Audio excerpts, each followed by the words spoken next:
Capres Indonesia di mata publik Barat dan Cina. Smith Al-Hadar.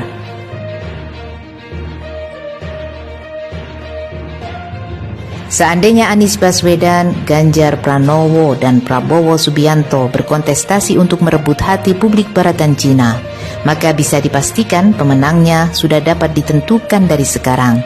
Anies akan menang telak di Barat, sementara Ganjar akan menang di Cina.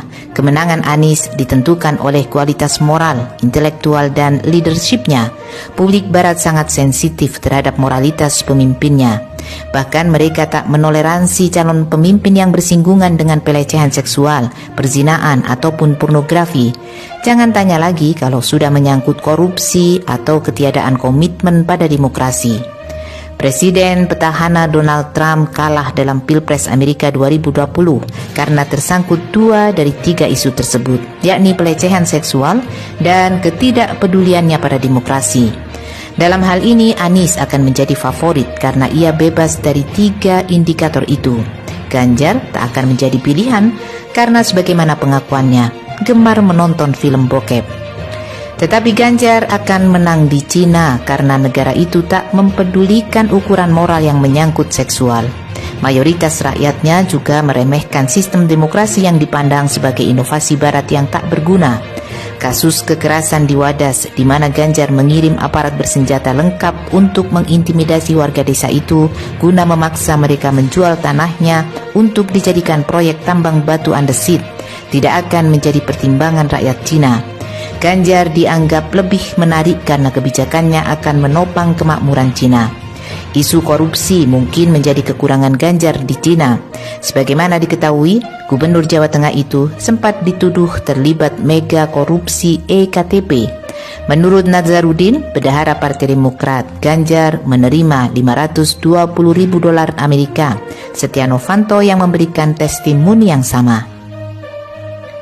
Tetapi Anies tak mendapat keuntungan dari kelemahan Ganjar karena mantan gubernur DKI itu akan menoleransi penindasan Beijing atas komunitas Muslim Uighur, bukan lantaran sentimen agama, melainkan karena penghormatan Anies pada kebebasan beragama. Bagi Cina, Anies terlalu pintar sehingga sulit dijinakkan. Anies tahu kemampuan bangsanya dalam bernegosiasi dengan pihak luar. Lebih dari itu, Anies ditengarai didukung kaum kritis terhadap Cina. Dan secara ideologis berbeda secara diametral dengan Cina. Dengan demikian, hubungan ekonomi Jakarta-Beijing di bawah Anies sangat mungkin akan mengalami revisi. Anies akan memposisikan Republik Indonesia pada titik imbang antara Barat dan Cina. Artinya Anies akan mengeluarkan Indonesia dari posisinya sebagai mitra junior Cina. Hal ini disukai publik Barat. Posisi Prabowo lebih baik daripada Anies karena Menhan itu berjanji akan mempertahankan status quo di mana Cina sangat diuntungkan. Di bawah Presiden Jokowi, investasi Cina di Indonesia hanya bertujuan mendukung pertumbuhan industri dalam negerinya. Buruh Cina di Indonesia umumnya berasal dari budaya Han, tetapi publik Cina masih akan condong ke Ganjar karena Prabowo adalah mantan prajurit Angkatan Darat didikan Amerika Serikat dan secara ideologis historis TNI Angkatan Darat sangat peka terhadap Cina komunis yang dianggap terlibat G30S 1965. Posisi Prabowo boleh dibilang cukup rumit, karena sebagaimana pengakuan Presiden ketiga B.J. Habibie, Prabowo sempat hendak mengambil alih kekuasaan sehari setelah Presiden Soeharto lengser.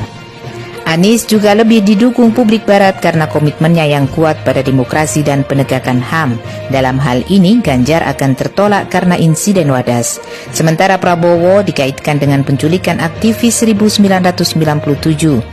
Kendati Prabowo mengaku 9 aktivis yang diculiknya semuanya telah ia bebaskan, hal itu tak akan dimaafkan publik Barat. Berbeda dengan Indonesia yang masih didominasi pemilih ideologis dalam struktur pemilihnya, pemilih di Barat lebih didominasi pemilih rasional. Lagi-lagi, Anies akan unggul karena kapasitas intelektualnya dan rekam jejaknya yang gemilang saat memimpin DKI Jakarta. Dalam hal ini, Prabowo dan Ganjar bukan tandingan Anies. Selama 1 dekade memimpin Jawa Tengah, Ganjar tak mampu, bahkan terkesan tak peduli pada kesejahteraan warganya. Jawa Tengah justru menjadi provinsi termiskin di Pulau Jawa. Sebelum COVID-19 pada 2020, Anies berhasil mereduksi tingkat kemiskinan di ibu kota. Sementara Prabowo tak mampu membuat Indonesia bebas dari impor pangan. Proyek food estate yang dipercayakan Jokowi kepadanya terbukti gagal total. Untuk ini, publik Barat dan Cina tak dapat menerimanya. Dominannya pemilih rasional di Barat terlihat dari terpilihnya Barack Hussein Obama, etnis Afrika, sebagai Presiden Amerika Serikat. Di Inggris, seorang keturunan migran India, Rishi Sunak, dipercaya publik memimpin bangsanya sebagai Perdana Menteri. Obama dan Sunak memang terbukti cakap dalam memimpin dua bangsa besar itu. Publik Barat mengedepankan kapasitas intelektual pemimpin dan nilai-nilai universal. Pemimpin semacam ini lebih mudah dipahami dan karena itu perangainya lebih dapat diprediksi. Masyarakat sipil Barat yang makin berpengaruh dalam politik global juga menyukai pemimpin seperti Anies. Awalnya, publik Barat sempat menyukai Jokowi karena terpengaruh kampanye media di tanah air. Pada diri Jokowi di-branding tokoh kerakyatan, pintar, sederhana, demokratis, serta berkomitmen pada penegakan HAM. Tak lama mereka meninggalkan Jokowi karena tak ada satupun yang dilaporkan media nasional itu benar adanya. Ternyata Jokowi tak dapat dipercaya dan tak terpahami. Janjinya menyelesaikan isu pelanggaran HAM berat di masa lalu tak terbukti. Justru terjadi pemenjaraan kaum oposisi dan pembunuhan di kilometer 50. Sementara Ganjar dianggap sama dan sebangun dengan Jokowi. Ia dipandang pemimpin boneka yang dikendalikan PDIP, yang tidak ramah terhadap Barat dibandingkan sikapnya terhadap Cina. Publik Barat sensitif terhadap Cina karena negeri tirai bambu ini adalah rezim otoriter yang kejam terhadap rakyatnya. Ganjar juga unpredictable. Ia tak bersuara ketika pada 2015 dan 2022 atlet badminton dan balap sepeda Israel bertanding di Jakarta. Tapi tiba-tiba menolak timnas Israel dalam ajang Piala Dunia U20. Kesukaannya pada pornografi tentu juga menjadi catatan tersendiri bagi publik Barat.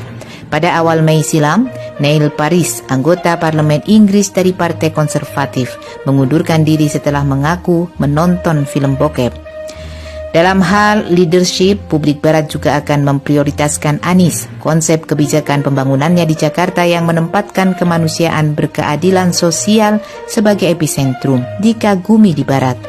Tak heran banyak negara Barat bahkan Sekjen PBB meminta pendapatnya terkait isu-isu global untuk kepentingan bersama. Ganjar tak punya prestasi.